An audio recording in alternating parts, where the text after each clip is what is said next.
우리가 사는 이 세상은 참 내 뜻대로 되지 않고 또 억울한 일, 답답한 일을 많이 겪게 되는 그런 죄와 비참으로 가득한 세상입니다. 그런 가운데 그 누구보다도 더 답답한 사람이 오늘 본문의 주인공 욥입니다. 또 우리가 이 욥기를 또 매일 성경을 통해서 계속 묵상하고 있는데요. 하나님께서는 이 욥을 온전하고 정직하여 하나님을 경외하며 악에서 떠난 사람이다. 오직 하나님만을 섬기는 의로운 사람이다. 이렇게 소개하십니다. 얼마나 욥이 자랑스럽고 보기에 좋았던지 하나님께서는 사탄에게 먼저 욥을 자랑하면서 내놓으시기까지 했습니다. 그러자 사탄이 이렇게 반응을 하죠. 욥이 그렇게 하나님을 섬기고 하나님의 말씀대로 그렇게 경건하고 의롭게 살아가는 것은 하나님께 받은 게 많기 때문입니다. 하나님께서 그렇게 많은 재물을 주시고 자녀들도 많이 주시고 자녀들이 다 서로 사랑하면서 하나님 잘 섬기면서 그렇게 좋은 모습으로 살아가고 그런 모든 것들이 하나님께서 주신 선물인데 그 많은 선물 받았으니 당연히 하나님 뜻대로 잘 섬기죠. 이렇게 이야기를 하는 것이죠. 그러자 이제 하나님께서는 놀랍게도 사탄에게 그 모든 걸 다 빼앗아 봐라. 욥이 그래도 날 잘 섬길 것이다 라고 이야기를 합니다. 그러니까 어떻게 보면 욥을 향한 하나님의 이 신뢰, 이 믿음이 놀랍다고 할 수 있습니다. 그래서 욥은 사탄에 의해서 모든 걸 다 빼앗기게 되죠. 그런데 이상하게도 욥은 그런 상황 속에서도 여전히 하나님 앞에 신실한 모습을 보여주고 있습니다. 그러자 하나님은 사탄에게 또 자랑하죠. 거봐라, 내가 말한 대로지. 그러나 이제 사탄은 그에 굴하지 않고 계속해서 도발을 합니다. 사실은 사람이 자기 몸이 아프면은 다른 사람을 돌볼 여력이 생기지 않습니다. 아무리 돈이 많고 시간이 많고 자녀들이 건강하게 잘 커도 내 몸이 아프고 괴로우면은 하나님 말씀대로 하나님을 사랑하면서 이웃을 사랑하는 삶을 살기가 굉장히 어렵습니다. 그러니까 사탄이 인간이 어떤 존재인지 너무나도 잘 알고 있기 때문에 하나님 다른 걸 다 빼앗겨도 욥이 지금 건강하잖아요. 욥의 몸을 치면은 욥이 건강이 상하고 괴로우면 하나님을 떠날 겁니다. 그러나 어떻게 됩니까? 끝까지 욥은 하나님 앞에 머물고 있는 것을 보게 됩니다. 그러니까 하나님께서 네 마음대로 해봐라 대신 욥은 죽이지 말고 네 마음대로 해봐라 하면서 이제 벌어지는 이야기가 욥기라고 할 수 있습니다. 욥은 자녀들과 재산을 잃고 건강까지 잃게 됩니다. 그런데 이제 사실은 욥이 당하는 가장 큰 괴로움은 그 모든 걸 다 잃었다라는 것에서 한 걸음 더 나가서 그 모든 걸 다 잃은 상황 속에서 자신을 이해해주고 위로해주고 함께 울어주는 사람이 아무도 없다는 것입니다. 그나마 3명의 친구가 있었죠. 그래서 욥을 찾아왔는데 그 3명의 친구는 처음에는 아마도 순수하게 너무나도 공감하는 마음으로 아픈 마음으로 이제 욥을 위해서 왔겠지만 그들은 나름대로 공부를 많이 하고 하나님을 경험하고 하나님을 많이 안다는 사람들이었습니다. 그래서 정죄하고 판단하기 시작하죠. 그래서 하나님을 들먹이면서 욥에게 하는 말들이 오히려 욥의 상처를 후벼 파고 욥을 벼랑 끝으로 내모는 공격이 되게 됩니다. 그런 상황 속에서 욥을 가장 힘들게 한 것은 결국 내가 왜 이런 고난을 당하는지 모르겠다 하는 것이었습니다. 욥은 도저히 이 고난을 이해할 수 없었습니다. 그것은 곧 하나님을 이해할 수 없다는 괴로움이었죠. 친구들은 욥이 이토록 끔찍한 재앙을 겪는 것은 욥이 그만큼 끔찍한 죄를 지었기 때문이다 라고 말하면서 이 인과응보의 법칙 안에서 모든 것을 이해하면서 이야기합니다. 그러나 욥은 이 공의로우신 하나님, 주권자 하나님을 분명히 인정하지만 그럼에도 불구하고 나는 그만큼 죄를 짓지 않았다라고 분명히 이야기하면서 그 간극을 메우지 못해서 나는 이런 죄를 짓지 않았는데 왜 하나님은 이런 끔찍한 재앙을 나에게 내리시지 하는 괴로움 속에서 울부짖습니다. 실제로 분명히 하나님께서는 욥에 대해서 온전하고 정직하여 하나님을 경외하며 악에서 떠난 사람이라고 말씀하셨죠. 그러므로 우리는 욥을 그런 관점에서 봐야 합니다. 어디 감히 한 사람에 불과한 욥이 자꾸만 하나님 앞에 의롭다고 하느냐라고 하는 그런 생각이 우리 안에 자꾸 파고들 수가 있습니다. 이 새 친구들의 말이 훨씬 더 옳아 보일 때가 많이 있죠. 그러나 우리는 분명 하나님께서 욥을 의롭다고 인정해 주셨고 그럼에도 불구하고 재앙을 당하고 있다라는 이 욥의 입장에서 계속해서 생각해 봐야 합니다. 그래서 욥은 하나님께 계속 질문을 하는 거죠. 왜 내가 고난을 당해야 합니까? 물론 우리는 욥기를 통해서 사탄과 내기 때문에 우리가 알지 못하는 그 천상에서 벌어진 일 때문에 욥이 이런 고난을 당한다 하는 것을 알고 있습니다. 그러나 욥은 그걸 전혀 모르죠. 그렇기 때문에 괴롭습니다. 그러나 그걸 안다고 해서 과연 욥이 모든 게 다 해결되고 그것 때문이었습니까? 라고 하면서 이 고난을 잘 견뎌낼 수 있을지는 또 모르겠습니다. 그러니까 우리도 이 욥의 여정을 따라가면서 친구들과의 논쟁, 지난한 이 논쟁의 과정을 읽어가면서도 참 답답하고 괴로운 게 마찬가지죠. 그러니까 우리가 이런데 욥은 어땠을까를 우리가 생각하게 되는 것입니다. 이 욥기라는 책은 크게 네 단락으로 구분할 수 있습니다. 첫 번째 단락은 하나님과 사탄이 내기를 하고 그 결과로 욥이 고난을 당하는 그 이야기죠. 그리고 이제 마지막 단락에서 욥은 하나님을 만나고 잃어버린 모든 것들이 회복되는 해피 엔딩을 보게 됩니다. 그러니까 근데 이 처음과 끝은 매우 짧습니다. 그리고 이제 두 번째 단락이 새 친구와 욥의 치열한 대화이고 여기에 덧붙여서 젊은 엘리후의 발언까지 기록되어 있습니다. 그러니까 이 단락이 매우 길고 지루하죠. 피상적으로 보면 굉장히 은혜로운 말들이 넘쳐나지만 사실은 이 말들이 욥의 숨통을 조이는 말이고 결과적으로 하나님께서 잘못됐다라고 정죄하시는 잘못된 말들입니다. 그래서 이 모든 긴 대화가 끝나고 나서 욥은 거의 이제 이런 표현 들어보셨는지 모르겠는데 그로기 상태가 됩니다. 이제 격투기에서 완전히 막 기절해가지고 해롱해롱하는 상태인데요. 그러니까 더 이상 할 만큼 다 했기 때문에 더 이상 항변할 수도 없고 할 말도 없고 기력도 없는 그런 상태가 되는 것이죠. 그러니까 이제는 단순히 고난이 왔다는 그 사실 자체가 괴로운 것이 아니라 이 고난을 이해할 수 없다. 하나님께 답을 들을 수 없다. 아무도 나를 이해해주지 못하고 공감해주지 못한다. 이제 완전히 홀로 버림받은 것 같은 상황 속에서 이제 절망하게 되는 것이 이제 두 번째 단락의 마지막 장면이라고 할 수 있습니다. 그리고 38장의 세 번째 단락의 시작입니다. 그러니까 마침내 하나님께서 등장하시죠. 그래서 우리는 기대를 가지고 하나님의 등장을 맞이합니다. 드디어 이제 하나님께서 오시는구나. 하나님께서 욥을 도우려고 하시나 보다. 절망 가운데 있는 욥을 일으켜 세우시겠구나. 기대하게 되죠. 그러나 하나님의 등장과 함께 우리의 기대는 산산조각 나게 됩니다. 우리 오늘 본문에서 조금 앞으로 넘겨서 욥기 38장 1절부터 3절까지를 함께 읽어보도록 하겠습니다. 욥기 38장 1절부터 3절입니다. 시작. 그때 여호와께서 폭풍우 가운데에서 욥에게 말씀하여 이르시되 무지한 말로 생각을 어둡게 하는 자가 누구냐? 너는 대장부처럼 허리를 묶고 내가 내게 묻는 것을 대답할지니라. 아멘. 하나님께서 등장하시는데 폭풍우 가운데서 등장하십니다.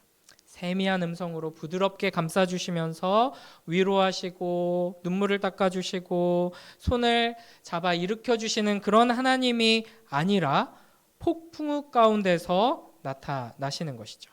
그러면서 이제 뭐라고 말씀하시는가 4절부터 보면 위로의 말씀, 회복의 말씀이 아니라 하나님께서 만드신 피조 세계를 자랑하는 말씀을 계속해서 쭉 늘어 놓으십니다. 네가 아침을 깨어봤냐? 새벽을 깨어봤냐? 땅을 만들 때 넌 어디 있었냐? 빛이 어디로부터 오는지 아느냐? 어둠은 어디로부터 오는지 아느냐? 눈이 만들어지는 것을 가봤느냐? 이런 말들을 계속 하시는 거죠. 그 유명한 영화 대사 중에 이런 게 있거든요. 느그서장 남천동 살제. 내가 어제 느그서장하고 밥도 먹고 사우나도 가고 다 했었마. 이런 대사가 있습니다. 그러니까 자기의 권력이 얼마나 센지를 강조하면서 상대방을 짓누르는 거죠. 마치 하나님께서 이러한 태도로 욥에게 나타나셔서 너 내가 누군지를 알고 함부로 내 앞에서 억울하다마다 뭐 이런 소리를 하고 있어 라고 하시는 것처럼 보입니다. 그러니까 하나님의 이런 질문 세례에 욥은 안 그래도 그러기 상태인데 완전히 무너지는 것처럼 보이죠.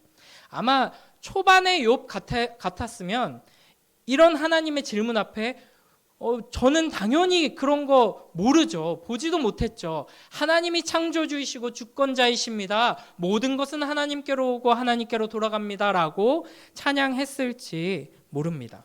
그러나 이미 욥은 상처 입을 대로 상처 입고 해질 대로 해진 만신창이의 상태였습니다.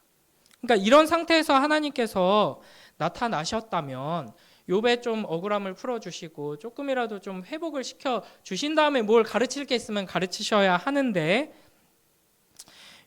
폭풍 가운데서 나타나셔서 하나님의 그 피조 세계에 대해서 막 자랑을 늘어 놓으시는 것이죠. 그러니까 이 38장 39장의 하나님은 말 그대로 폭풍 가운데에서 무서운 기세로 윽박지르는 하나님처럼 나타나고 있습니다. 그리고 이제 마지막으로 40장에 하나님께서 이렇게 물어보시죠.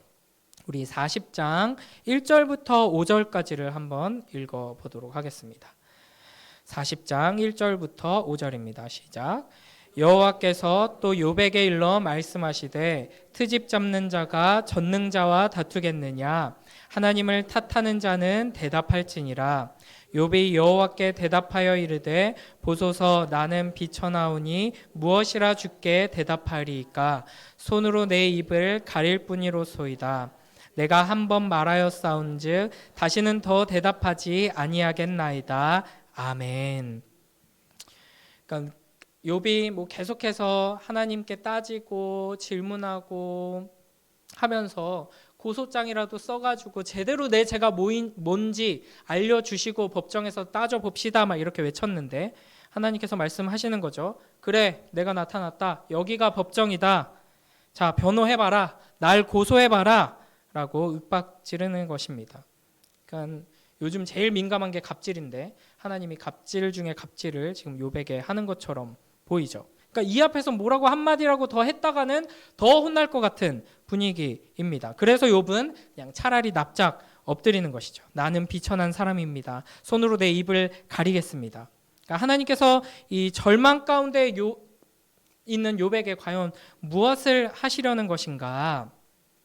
자, 40장 15절부터 보면 하나님께서는 두 마리의 괴물을 욥에게 보여주시면서 이제 말을 건네십니다. 육지 괴물 베헤못과 바다 괴물 리워야단이죠.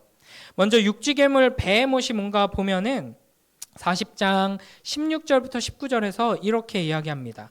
그것의 힘은 허리에 있고 그 뚝심은 배의 힘줄에 있고 그것이 꼬리치는 것은 백향목이 흔들리는 것 같고 그 넓적다리 힘줄은 서로 얽혀 있으며 그 뼈는 놋관 같고 그 뼈대는 쇠막대기 같으니 그것은 하나님이 만드신 것 중에 으뜸이라. 그것을 지으시니가 자기의 칼을 가져오기를 바라노라. 아멘. 이 베헤못의 정체가 무엇인가? 고대의 생물이다, 공룡이다, 지금 무엇과 같다, 이런 것들을 생각하는 고민해보고 연구해보고 하는 것도 흥미롭고 재밌지만 기본적으로는 상상 속의 동물이라고 할 수 있습니다. 24절에 보면 눈을 뜨고 있을 때 누가 능히 잡을 수 있겠으며 갈고리로 그것의 코를 꿰을 수 있겠느냐? 이제 그만큼 강하다는 것이죠. 아무도 통제할 수 없고 아무도 함부로 할 수 없는 아주 위대하고 강력한 피조물이 있다라는 것입니다. 그러니까 하나님께서 지금 이야기하시는 맥락 속에서 보면 내가 창조한 피조물이 얼마나 대단한지를 통해서 내가 얼마나 대단하고 너는 얼마나 하찮은지를 지금 보여주시는 거잖아요. 그런 맥락입니다. 그런데 40장 15절을 보면 이렇게 말씀하십니다.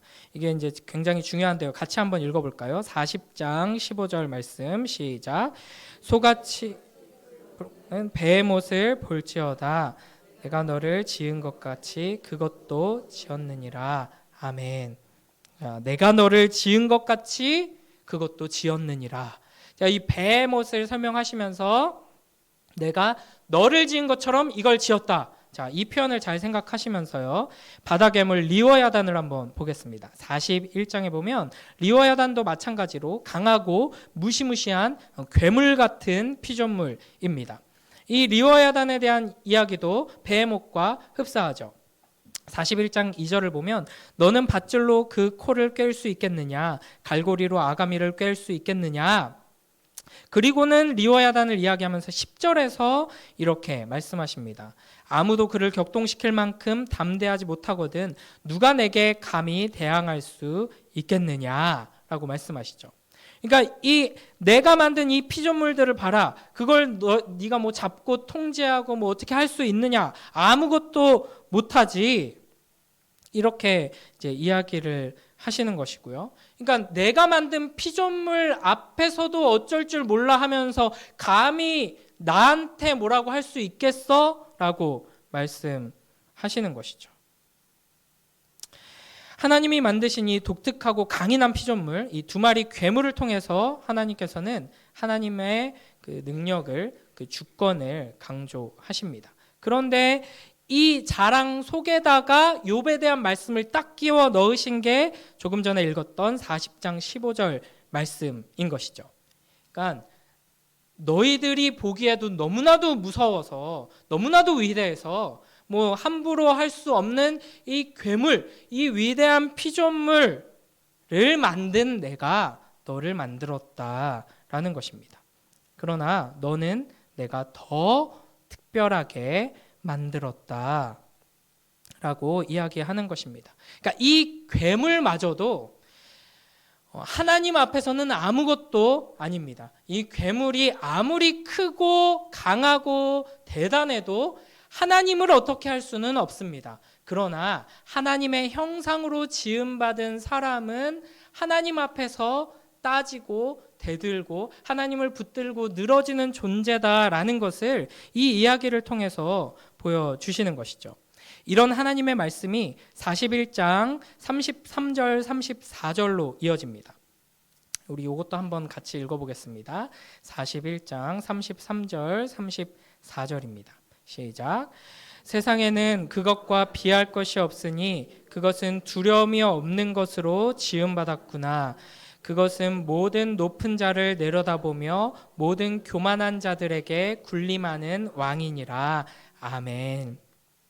그러니까 이 세상에는 이 피조물들과 비교할 것이 없다. 이 녀석들은 두려움을 모른다. 높은 자들과 강한 자들을 다 낮추어 보는 최고다, 왕이다 라고 표현하십니다. 1차적으로는 이게 이 두 괴물에 대한 말이죠. 하지만 문맥을 보면 욥을 향한 말씀이기도 합니다. 욥은 어떤 존재인가? 욥으로 대표되는 인간은 어떤 존재인가?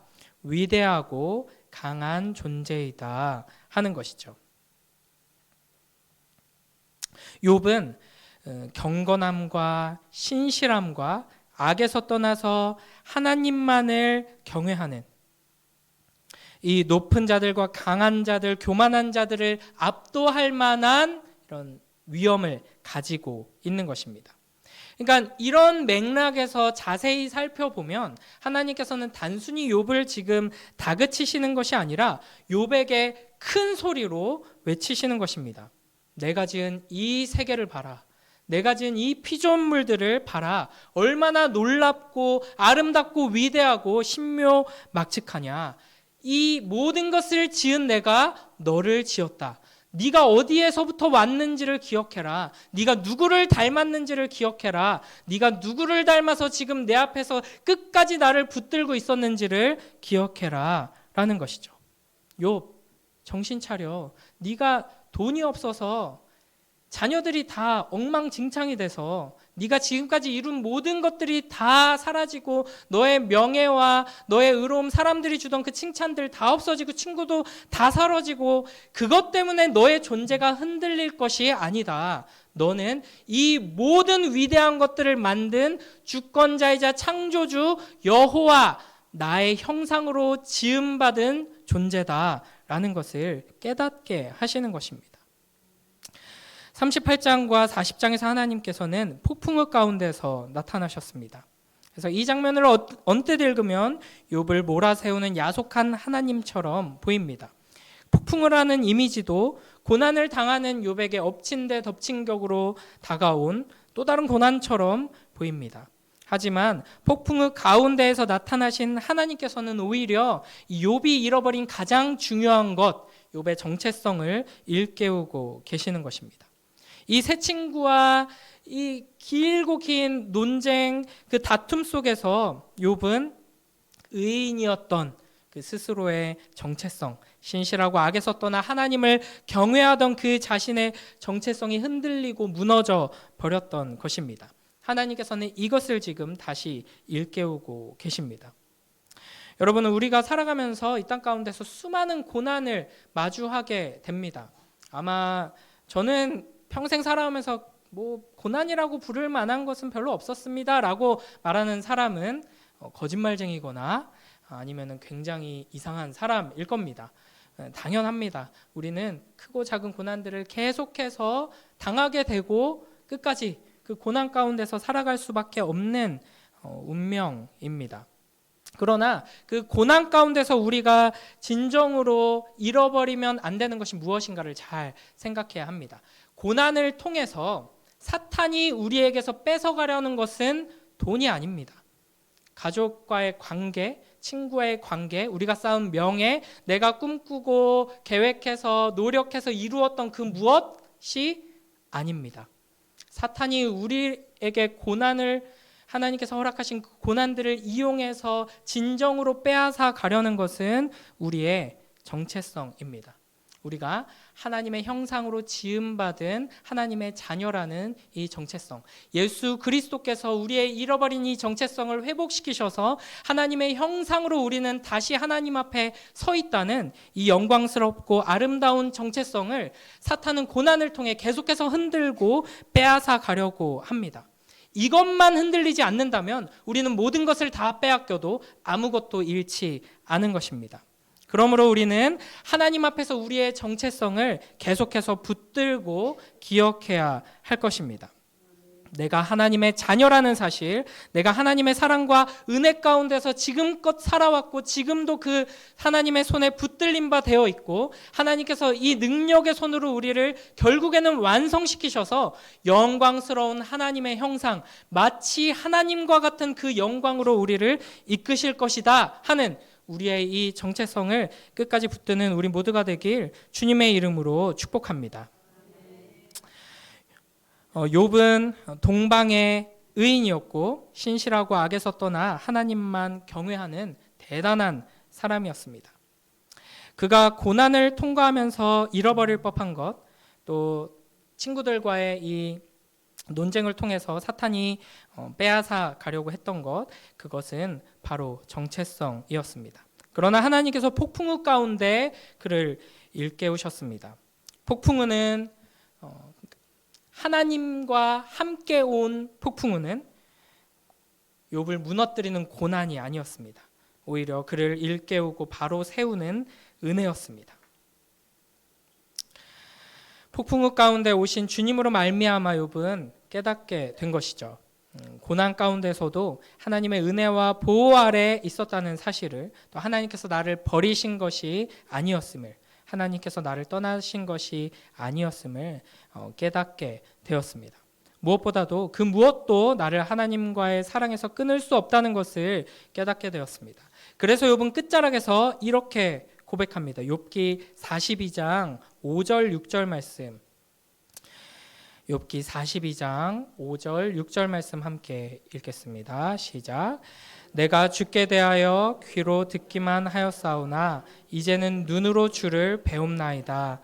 그러므로 내가 스스로 거두어드리고 티끌과 재 가운데에서 회개합니다. 아멘. 욥이 지금 무슨 대단한 죄를 지어서 친구들과 논쟁하면서 말실수를 해서, 물론 뭐 이렇게 회개할 만한 말실수들 찝으면 또 있을 수도 있습니다. 그러나 지금 욥이 이 티끌과 재 가운데서 회개하는 주제는 그런 것이 아닙니다.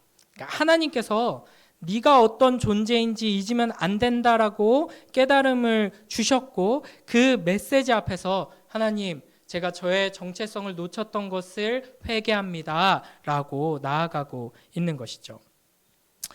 욥의 하나님이 여전히 우리의 하나님으로 우리와 함께 하십니다. 우리의 고난 가운데 우리와 함께 하시며 말씀하십니다. 마치 우리를 무너뜨리려고 하는 폭풍이 몰려올 때 그 폭풍 가운데서 우리에게 말씀하시는, 우리의 진정한 정체성을 일깨워 주시고 우리가 얼마나 영광스럽고 아름다운 하나님의 형상으로 지음받았는지, 하나님의 형상이신 예수 그리스도를 닮아 하나님 앞에 서서 하나님을 붙들고 하나님을 아버지라 부르고 하나님을 따라 하나님의 역사에 동참할 수 있는 영광스러운 존재로 부름받았는지를 그 폭풍 속에서 하나님의 음성을 통해, 하나님의 존재를 통해 듣고 깨닫고 붙드는 우리 모두가 되길 주님의 이름으로 축복합니다. 우리 제가 기도하도록 하겠습니다. 하나님 아버지, 감사합니다. 우리는 연약하여서, 또 우리의 죄 때문에, 또 이 세상 가운데 가득한 죄악 때문에, 또 이유를 알 수 없는 여러 가지 문제 때문에 고난을 당하게 됩니다. 그러나 주님, 그 어떤 고난이 우리에게 닥쳐올지라도, 많은 것들을 빼앗기고 잃어버릴지라도 하나님께서 우리에게 주신 이 아름답고 영광스러운 정체성만큼은 빼앗기지 않도록, 흔들리지 않도록 붙들어 주시옵소서. 때로는 우리가 연약하고 어리석어서 우리의 믿음이 흔들리고 우리가 누구인지를 잃어버릴 그때에도 주님, 폭풍 가운데 임하셔서 우리에게 말씀하시고 우리가 누구인지를 알게 하셔서 하나님의 자녀로서, 예수 그리스도의 제자로서 주님 앞에 설 수 있도록 이끌어 주시옵소서. 감사드리며 예수님 이름으로 기도드립니다. 아멘.